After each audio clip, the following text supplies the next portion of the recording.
Side note, Yeah. when Courtney had me at the shop, working at the shop, and the whole Nike thing.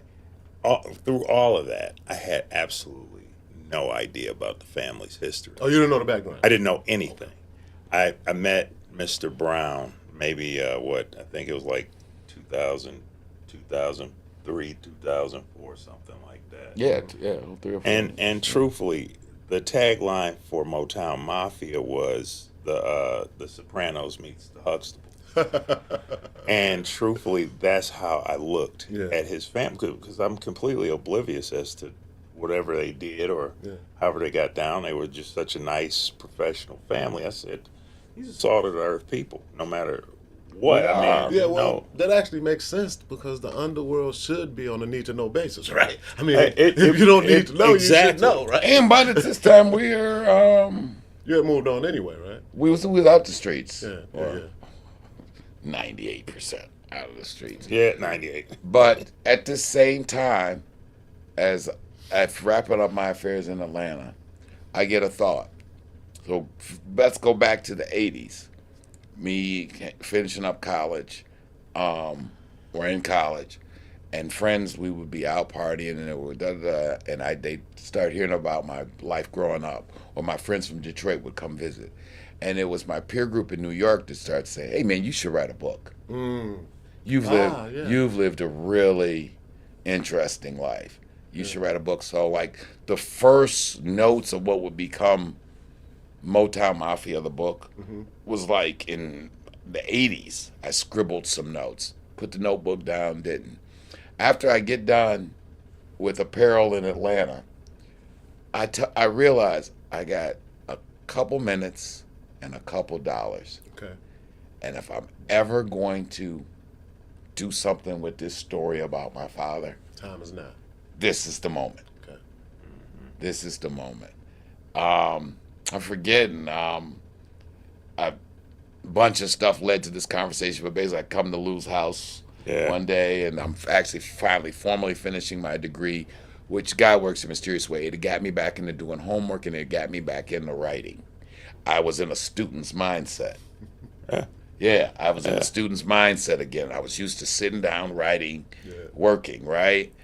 And I was like, Lou, let's make a movie. And Lou was like, okay. And Just off the rip like that? Like literally. It was the most random thing I've ever experienced. Because, well, I'll let you tell it, because when he asked me this, he had absolutely no idea that I was in Wayne State, and I took many classes on film, and that was my passion. He looked on the wall, I had books. Mario Puzo. Godfather, Sid Field's screenplay, Sid Field's screenwriter's workbook, all kind of movie books. You know, pretty much I was a cinephile, so that was always in me. You know what I'm saying? And from that point, I mean, after he told me the story, blew my mind, and I'm thinking, this is my Goodfellas. This is my, you know what I'm saying? This is my Sopranos, or whatever it was at that point. Wow. Because that's where my head is at that point. You know. So Courtney, you know one of my favorite words when things come together like that. It was very serendipitous. Serendipitous. It was very serendipitous.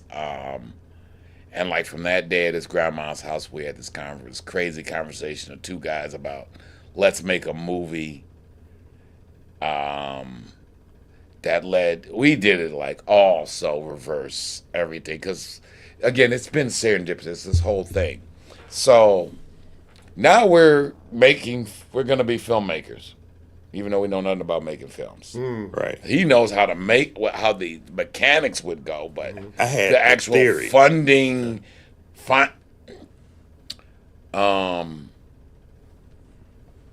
wrote a screenplay. He wrote a screenplay.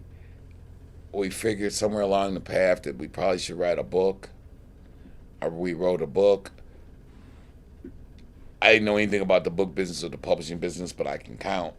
And I was like, well, you make more money. I can make more money selling 3,000 books myself than if Simon or Schuster or Penguin sells 100,000 books. So we self-distributed it.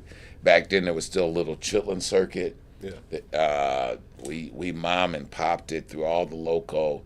I mean, a bunch of people. Shout out to people at Shrine of the Black Madonna, Truth Bookstore, Brother Ice at Harlem World, Big up Ice. Pops at Black Star, Nubian Books down here at Atlanta, Black and Noble in Philly.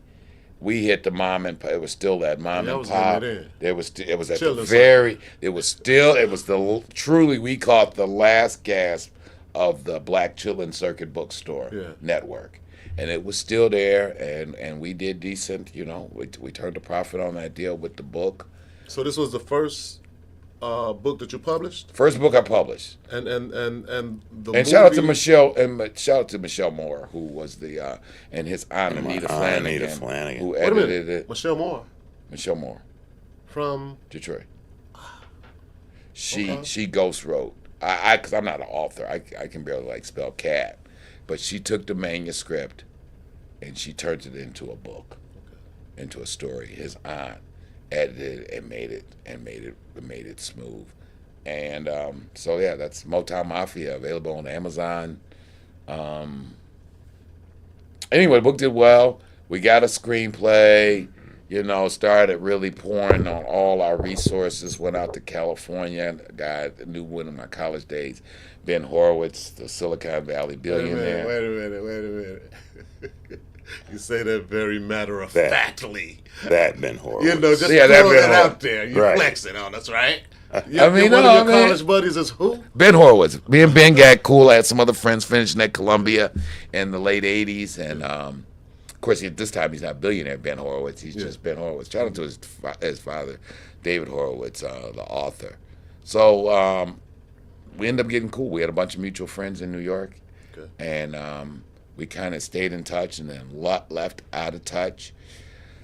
When we linked back up, it was like old times. He said, come on. We had just got the book released. The screenplay was done. And he was like... But he's big Ben Horowitz. By now he's billionaire Ben Horowitz. Yeah. Okay. He was baby billionaire then. Now he's just big billionaire man. Yeah. Okay. Holla at your man. But anyway, we go out to Cali and he did his best to help. To be honest, he was just way ahead of where we were at mentally on how all this worked. Well, you started off by saying you didn't have any background. No, and right? we pitched him, and he was like, and he was right. He was like, basically, you're not ready, and you'll lose my money, and we'll be all mad at each other. Mm-hmm. And that's exactly what would have happened. Yeah. And as a screenwriter, the one feather in my hat that came from this particular thing, Michael Ovitz, who was of Paramount. Who used to run Disney and the Paramount. Yes. They made all kind of movies on him. It wasn't a no. No, it was not a no. It was go back to the drawing board. Not even a go back to the drawing. It was get a hot black director to make this thing. Really? Way back then. Because Ben was like, you had something. Ben was Michael Ovitz told us, quote unquote, your story is compelling. As fate would have it, also, American Gangster had just come out and it done really well. Ovitz explained to me that from the Hollywood lord's perspective, we don't need another 1970s heroin kingpin story.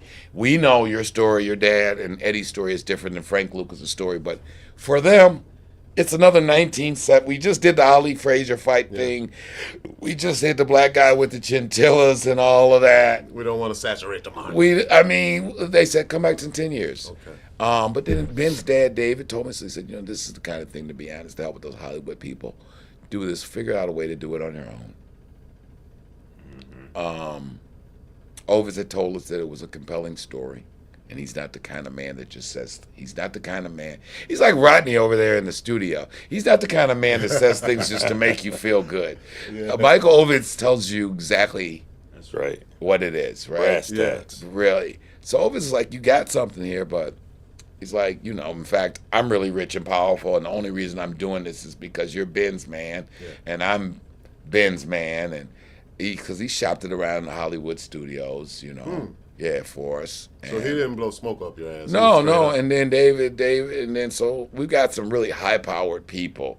I mean, I tell you, it's crazy. We list this project when we went to like the very top of the food chain, and they had to work our way all the way back down. We did. We like, it was so insane, right?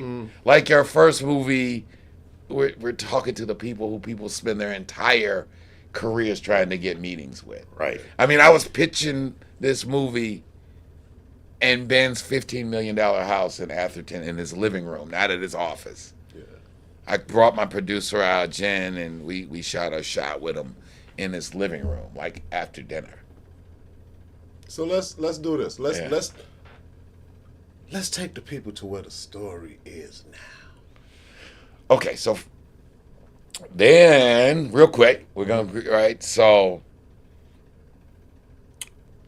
movie deal doesn't come through. We say now we're learning something. We say, well, what about a doc? Okay. A